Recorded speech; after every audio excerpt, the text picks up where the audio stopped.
நம்ம பொறுத்த வரைக்கும் அங்க இருந்து கால் பண்ணுவாங்க, மேடம் நான் ஒரு பிசினஸ் சொல்றேன் வாங்க மேடம்.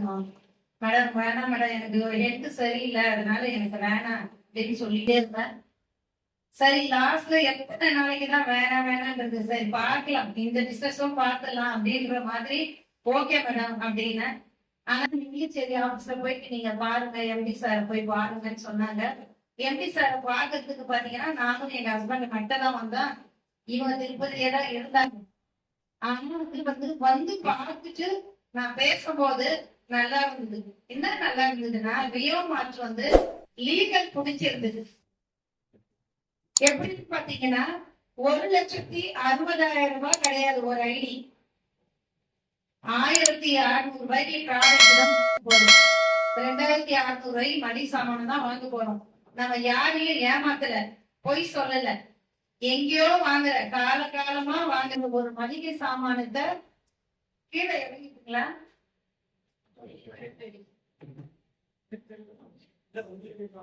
இல்ல, இந்த சைட்ல ஒரே ஒரு முறை ரியோ மார்ட்ல வாங்க போறோம். இந்த ரியோ மார்ட்ல ஒரே ஒரு முறை வாங்குறது மூலயமா தொடர் வருமானமா நமக்கு கிடைக்குதுன்னு சொல்றாங்க. ஏன் நம்ம இத பண்ணக்கூடாது அப்படின்னு சொல்லி நான் வந்து பாத்தீங்கன்னா 7 ஐடி உடனே நான் 7 ஐடி போட்டுட்டு தான் உள்ள வந்தேன். இந்த 7 ஐடியும் பாத்தீங்கன்னா உடனே முடிவெடுத்தேன். சரி, ஒரு வீடு கட்டினா ஒரு ரூம் போர்ஷன் போட்டா ஒரு வாடகை தான் வரும். 2 போர்ஷன் போட்டா தொடர்ந்து 2 வாடகை வாங்கிட்டே இருக்கலாம், 2 போர்ஷன் வாடகை வாங்கலாம். ஆனா இதுல 7 ஐடி போட்டோம்னா 7 ஐடிக்கும் இன்கம் வரும். அதனால பாத்தீங்கன்னா 7 ஐடி போட்டுட்டு நான் உள்ள வந்து ரியோ மார்ட்ல சொல்லியிருப்பாங்க பண்ணிட்டு இருக்கேன். இந்த பிசினஸ் ஏன் வரணும், எனக்கு வந்து பாத்தீங்கன்னா ஏன் இந்த நெட்வொர்க் மார்க்கெட்டிங் நான் பண்ணணும், நான் விரும்பி இதை ஏன் எடுத்தேன் அப்படின்னு பாத்தீங்கன்னா, அடிக்கடிக்கு ஜூம் மீட்டிங்ல கூட சொல்லுவேன், கிடைக்கிற அளவுக்கு இல்ல, நம்மளுக்கு தேவையான அளவுக்கு எடுக்கலாம். இந்த வாரத்துக்கு எனக்கு 2 லட்சம் ரூபாய் வேணும், ஒரு வாரத்துக்கு இன்கம் 2 லட்சம் ரூபாய் எனக்கு வேணும்னு சொன்னா கூட பாத்தீங்கன்னா நெட்வொர்க் மார்க்கெட்டிங்ல எடுக்கலாம்.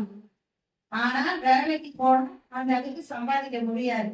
அதனால இந்த நெட்வொர்க்குடைய டேஸ்ட் எனக்கு தெரியும். இந்த நெட்வொர்க்ல சம்பாதிக்கிற விஷயம் எனக்கு தெரிஞ்சதுனால என்ன முதல் வந்து பாத்தீங்கன்னா தியாகராஜன் சார் எம்டி சாரும் ரேவதி மேமும் வந்து பாத்தீங்கன்னா நான் உங்களை மீட் பண்றேன். இதுக்கு முன்னாடி எனக்கு இந்த வாய்ப்பை கொடுத்த திருப்பதியில இருந்து சிங்கப்பெண் மிஸ்ஸஸ் கலாவதி மேடம் அவங்களுக்கு நான் நன்றி தெரிவிக்கிறேன்.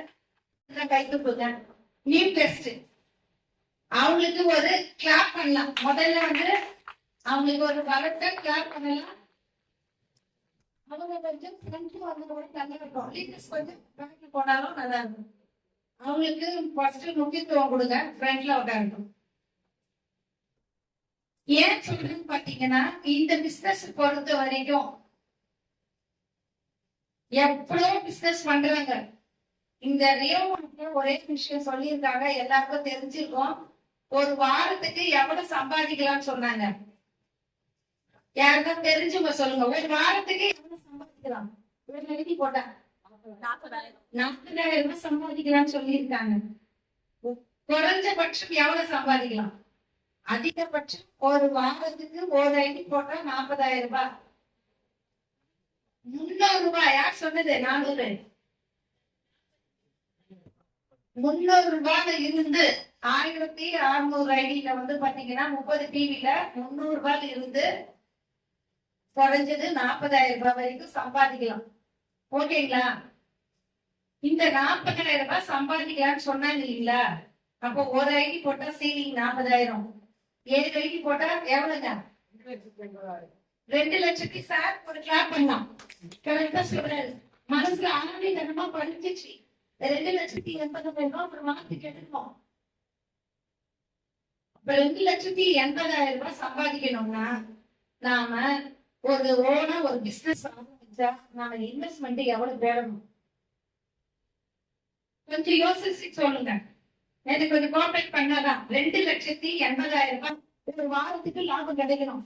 அப்ப நம்ம முதலீடு எவ்வளவு போடணும்? இன்வெஸ்ட்மெண்ட் பிசினஸ் 60 லட்சம் ரூபாய் போடணும். 60 லட்சம் லட்சத்துக்கு வந்து பாத்தீங்கன்னா ஒரு வாரத்துக்கு 2,80,000 ரூபாய் வராது.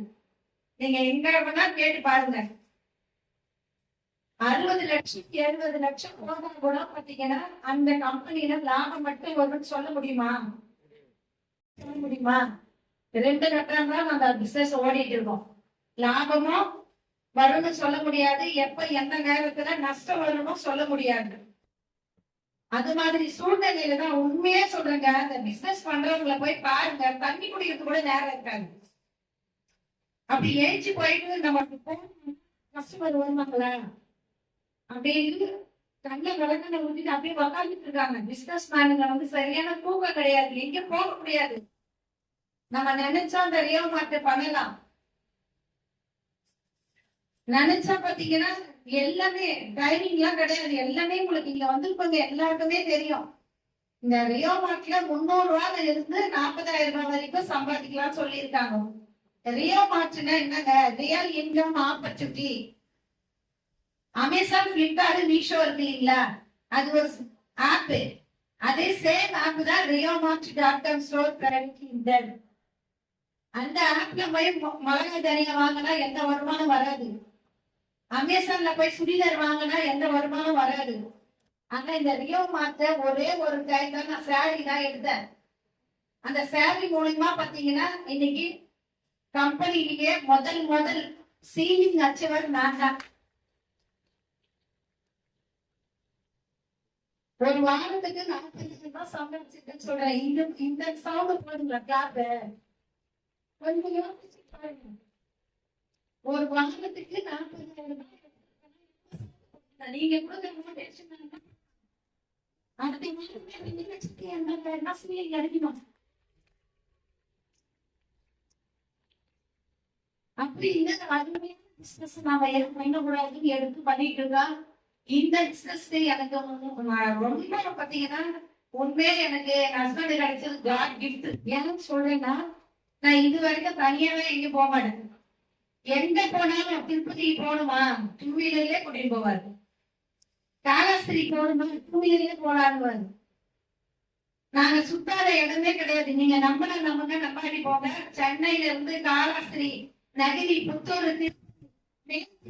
தரிசனத்துக்கு கூட அந்த அளவுக்கு பாத்தீங்கன்னா எனக்கு ஃபுல் சப்போர்ட்டா இருந்து இந்த பிசினஸ் நான் பண்ணிட்டு இருக்கேன். இங்க வந்திருக்கவங்க எல்லாருமே பாத்தீங்கன்னா சம்பாதிக்க வந்திருக்கோம். எல்லாருமே பாத்தீங்கன்னா வருமானம் தாங்க முக்கியம். வருமானம் இல்லைன்னா அவமானம் தாங்க. எல்லாரும் யோசிச்சு பாருங்க. வருமானம் இல்லைன்னா அவமானம் தான் வந்துட்டே இருக்கும் நம்மளுக்கு. நம்ம செய்யற வேலையை விட்டுட்டு செய்ய போறது கிடையாது. இந்த வேலையை வந்து இந்த ரியோ மார்ட்டை வந்து நீங்க செய்யற வேலையை விட்டுட்டு ராஜினாமா பண்ணிட்டு இந்த வேலையை பண்ணுங்க யாரும் வந்து சொல்லல. எங்க ஹஸ்பண்ட் பண்றாரு. அந்த டியூட்டியை முடிச்சுட்டு தான் நாங்க இதை பண்றோம். நான் 21 வருஷமா போஸ்ட் ஆஃபீஸ்ல ஏஜென்டா இருக்கேன். அந்த ஒர்க்கை முடிச்சுட்டு தான் நான் இதை பண்றேன். எல்லாருமே பாத்தீங்கன்னா சம்பாதிக்கணும்.